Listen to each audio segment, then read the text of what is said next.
భవిష్యత్తుకు గ్యారంటీ లేని ఈ అనామకులు, ఈ సచ్చు సన్నాసులు మీ భవిష్యత్తుకే గ్యారంటీ లేదు. ఇదే ఓ మినిస్టర్ మాట్లాడాల్సిన మాటలుగా అంటే అతని వ్యక్తిత్వం ఎలాంటిదో చూపిస్తున్నాను నేను. కుక్క, పిచ్చి కుక్క. ఇంకొకడు ఉన్నాడు, పిచ్చి కుక్క.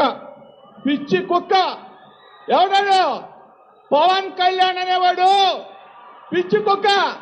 ఏమయ్యా పవన్ కళ్యాణ్, పిల్లల్ని మార్చడం కాదు, నువ్వు పిల్లల్ని మార్చడం కాదు, ఎన్ని పార్టీలను మార్చావురా బాబు నువ్వు? ఎన్ని అసలు జగన్మోహన్ రెడ్డి ఏం మాట్లాడాడు ఒకసారి విందాం.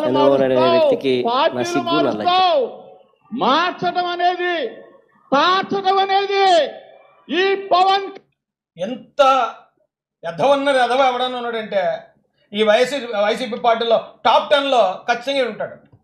అంత దారుణమైన మాటలు మాట్లాడేవాడు. మామూలు ఇప్పుడు నేను ఇప్పుడు